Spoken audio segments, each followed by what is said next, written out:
we prioritize romantic relationships so much more than friendships, to the point where a lot of people get lost in them and then they close off any more friendships. They're like, okay, I have this now, check. I don't need to talk to anyone else.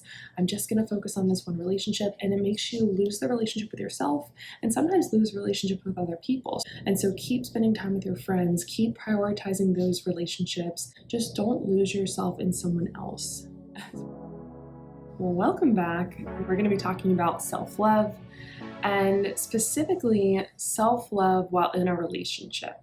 So this one's going to be exciting. And if you listen to our guest episode with Malia, I was asking her about her healing process, if she thought you could do it with or without a partner. And I would genuinely wanted to know her thoughts on this. And so I am kind of taking this, what we were talking about earlier with our conversation, and then taking my thoughts on when you are focusing on self-love, when you are healing your relationship with yourself, you know, what to continue to focus on in a relationship. So whether you're currently in a relationship or not, this is still going to be a valuable episode because you're going to walk away with a good mindset around how to approach your own self-love journey in a relationship. This is going to be a fun one because Tom, my husband, just got home and he gets to hear me while I'm recording the entire thing. I love you. Okay.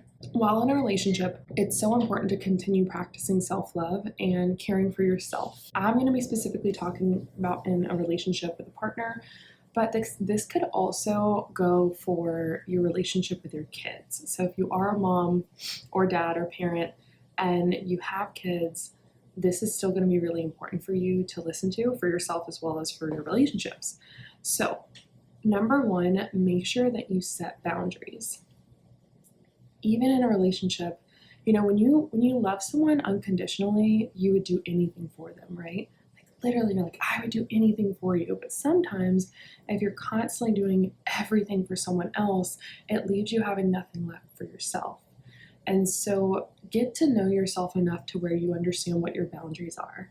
This can go on a lot of different things. So it's interesting when people come together, a lot of times we're like polar opposites, right? So maybe you're an introvert and your partner's an extrovert, or you're super clean and your partner's a little messy. I'm the messy one. You know, seeing how I really think like God, the universe brings them together, brings them to us in order to help us learn more about ourselves, in order to help us grow and just, you know, become better humans. But boundaries are important because sometimes we can shift so much of ourselves that we lose ourselves in the process. I'll talk more about this later, but with boundaries, you can be clear about what you need and what you won't tolerate. The important thing about this in a relationship is like, yes, get clear on it within yourself, and then also respect it from the other person. I will give an example of how setting boundaries can go awry when you're hyper-focused on your partner's flaws, maybe. So I am definitely the messy one. My brain, I'm working on a million projects at once, so I will leave things out. And Tom and I have definitely worked, my husband and I have definitely worked on, you know, having a better understanding, like, okay, the boundary is we don't go to bed with a messy kitchen. You know, the boundary is that we don't, you know, we don't leave, I think it was something about like a bunch of pairs of shoes around. So having specific things where it's kind of a compromise in the sense of like we're meeting in the middle. And the funny thing is on the flip side, you need to respect the other person's boundaries. I was so, you know, it's so easy to be like, okay, my stuff's not anywhere. And you hyper focus on like the one jacket that your partner left out. And you're like, oh my gosh, they always load the dishwasher wrong. Or, oh my gosh, they always are such a loud chewer. Or like, we're so focused on the other person's stuff that it makes it,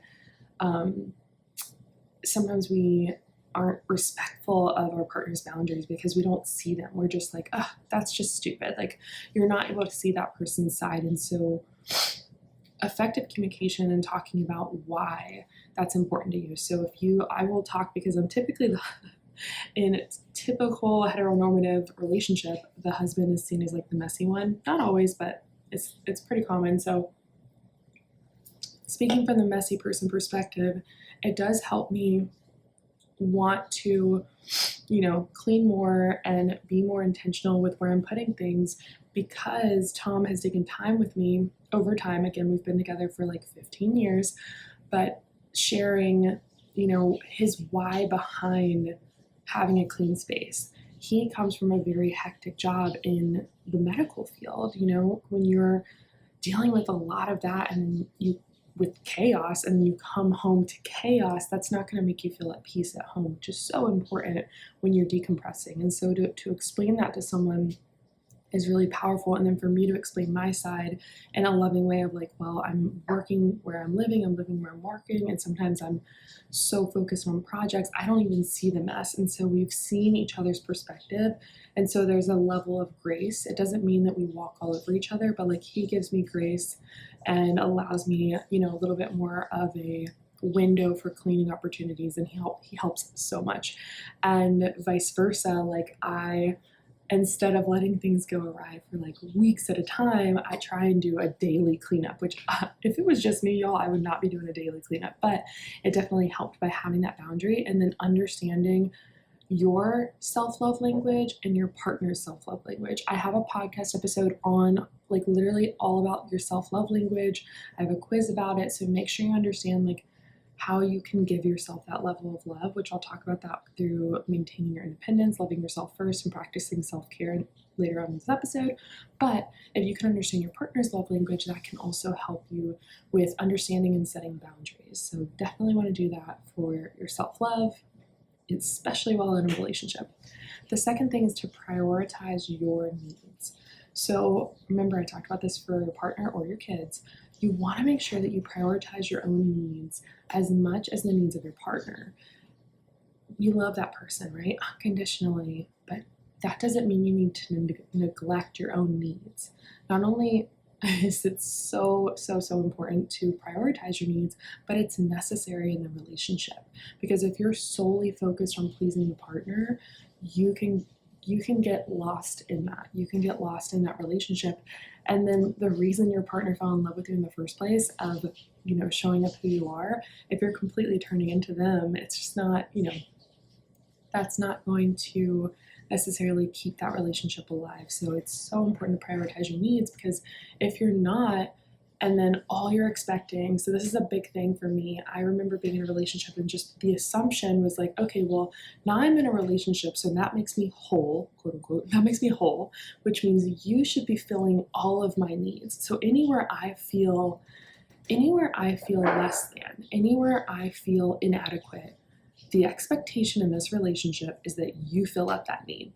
You create, my confidence. You create my level of self-love. You make me feel good about myself. You make me feel confident. And like, heck yeah, I think your partner should be your biggest hype person. Mine definitely is.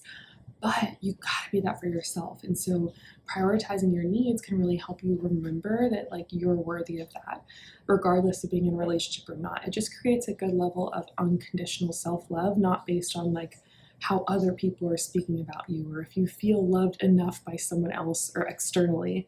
It's got to be internal first. So ways that you can do this with prioritizing your needs, doing a self check-in. So checking in every single day of like, how am I doing today? A lot of people do kind of like a mood tracker where they kind of track how they're feeling. And I always like to kind of check in with my mood, and then I go back to like my foundation. Like, okay, am I feeling, let's say you're feeling upset, I'm feeling sad. Okay, well, have you done your basic needs? Did you get enough sleep? Did you drink enough water? And have you eaten anything? And 9 times out of 10, if I'm not in a good mood, I probably haven't eaten, or, I didn't sleep great the night before or something like that. So checking in with yourself allows you the space of like, okay, this is what's going on. This is how we can fix it. And we don't need to take it out on anyone else. We just need to prioritize our needs again. Another one that you can do is a weekly partner check-in. This one is make it fun. It doesn't have to feel like homework. Sometimes in relationships, at least the ones I see on TV, because those are like the ones I can relate to or like grew up on, was seeing relationships on television. But like, I always felt like it always seemed like such a chore to be married. Everyone was always like, oh my gosh, I have to parent my husband. I have to parent him and like tell him he has to do this and tell him he has to do that. And that just doesn't seem fun to me. And if you are currently doing that, oh my gosh, Jay Shetty, I talked about him a couple times. He had just did a podcast episode with his partner, and it was about like how to stop parenting your partner. That was a really good episode. Go listen to that right after this. But, doing some sort of weekly partner check-in can be really, really helpful with, you know, recognizing and communicating what needs are or aren't being met. So don't just check in and be like, here are the things that you're doing wrong. Here's my list, and, you know, go fix it. You can talk about, you know, here are the things that I appreciated from you this week. You know, based on what we're doing, like these are some things we need to focus on, and like give each other space to talk about different things. Maybe you figure out each of y'all's zones of genius in the house, whether it's like, you know, we're definitely more of a team approach, but some people, they really are break up things evenly or however they need to break them up, and that's great. But finding a way to check in with your partner weekly. And if weekly, you know, I don't have kids, so I don't want to make the assumption that I know how that's going to work when it comes to checking with your partner.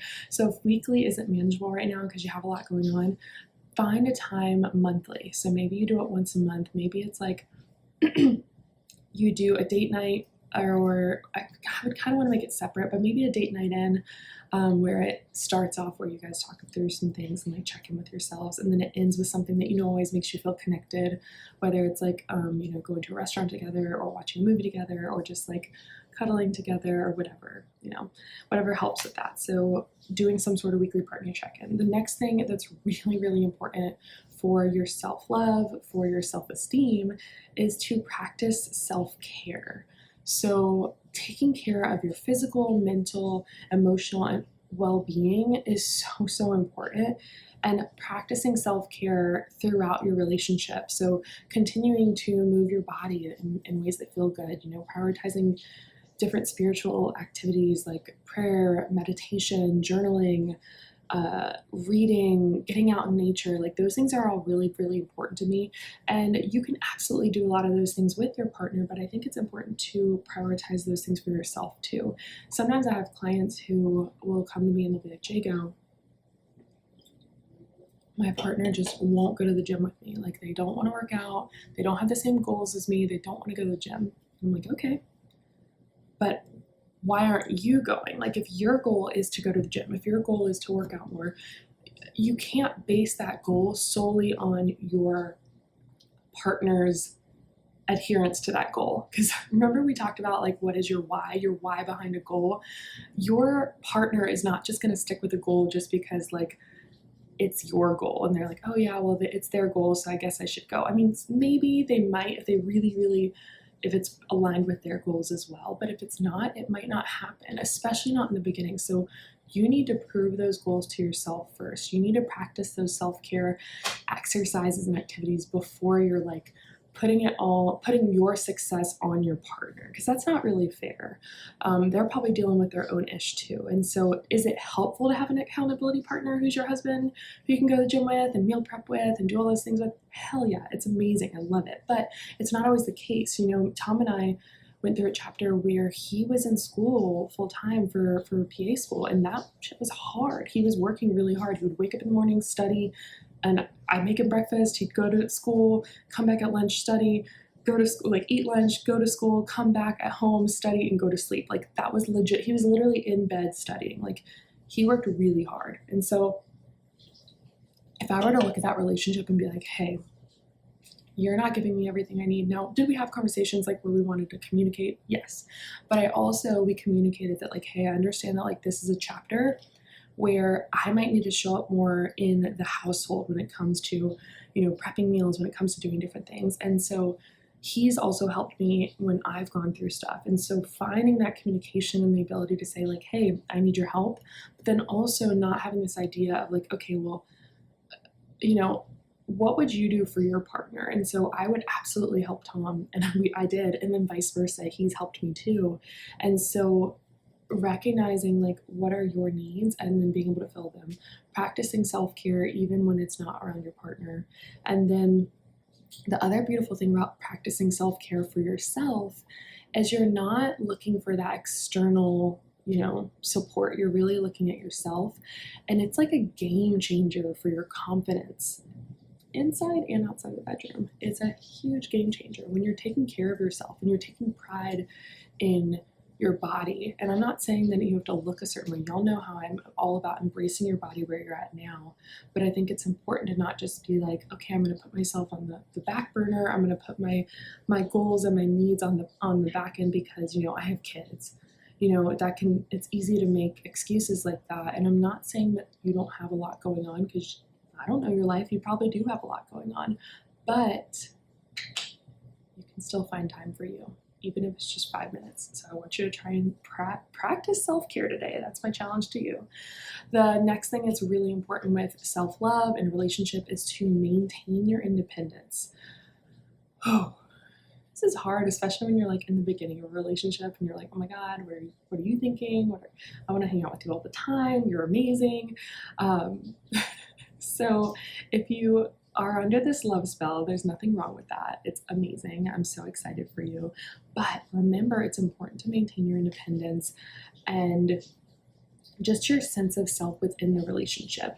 If you, let's say you meet someone and you're like, I just want to be so connected with you, and you change all of the things that you love. Oh my gosh, okay. Do you guys remember Runaway Bride when Julia, basically, I don't know her name from the bride name, but you know, he asked her favorite eggs, and like every single guy that she was with, every single fiance, she told a different egg choice. She was like, eggs Benedict, you know, omelet, blah, blah, blah.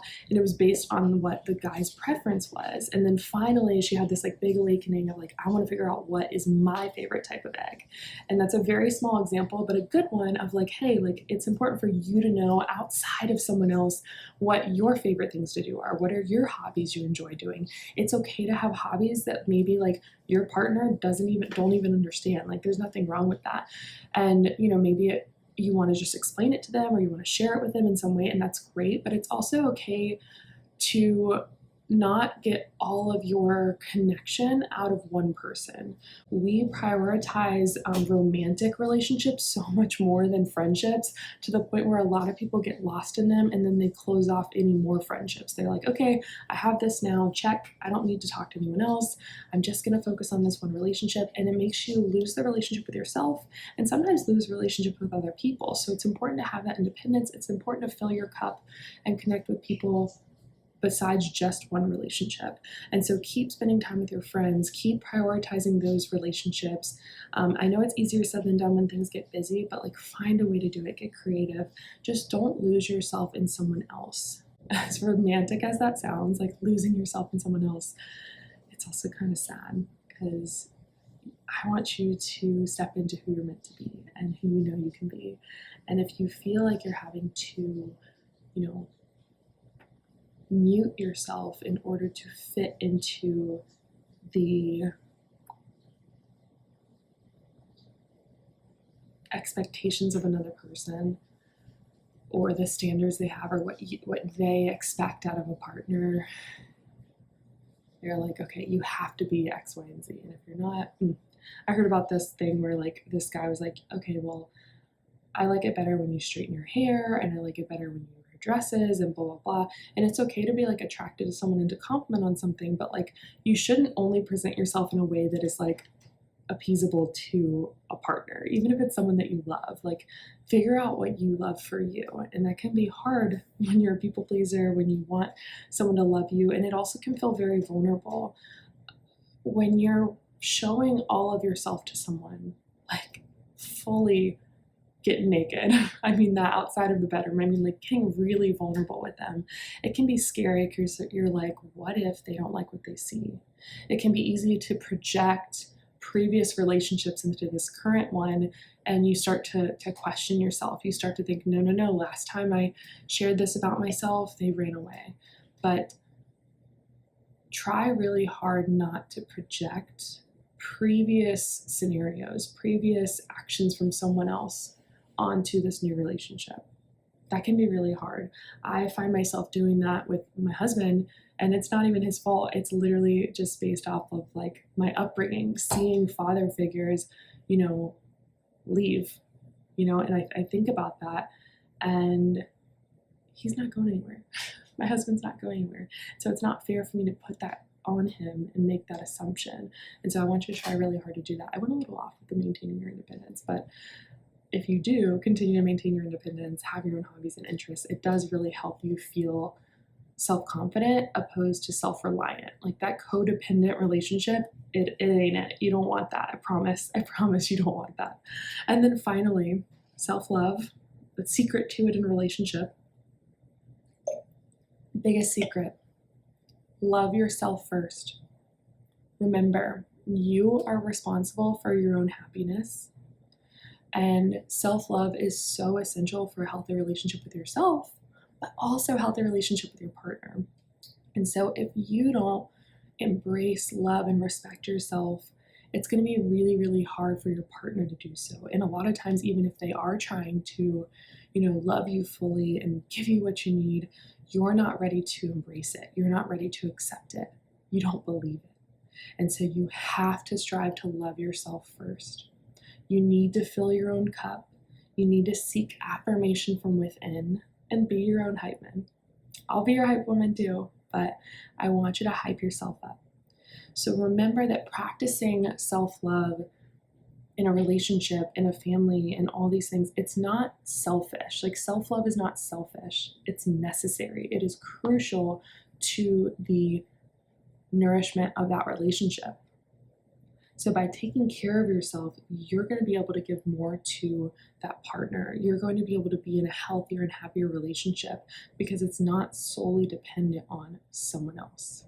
You're able to always bring it back to you because you ultimately control yourself and how you feel about a situation, and you ultimately get to decide how you show yourself love today. So show yourself love today. I hope this was helpful, and if you have any other important, tips, tricks when it comes to self-love while in a relationship, especially because, like I said, I don't have kids. So if you've been in a marriage longer than me, I've been in a marriage, it'll be 5 years this June. So if you've been in a longer marriage, or if you have kids, or if you just have any thoughts on this, or even if you disagree with any of the things I said, I would love to hear from you. Share with me, shoot me a DM at Confidently Uncomfortable. And speaking of messaging, I want to message all of you personally who have left a review. So we're still doing the give back program where every single review that we have through the rest of the month is going to be giving $5 towards, I have 2 different causes right now that I'm doing. And one is going to be for providing mental health care for people that don't have it, girls especially. And then the other one is like a Dress for Success, where we're helping support people with their confidence and interviewing and all that. So make sure you get your review in. Those of you who've already left your review, if you add your Instagram handle, I will reach out to you personally and give you a little thank you. So I would love for you to leave a review, let us know your thoughts, and show yourself love today.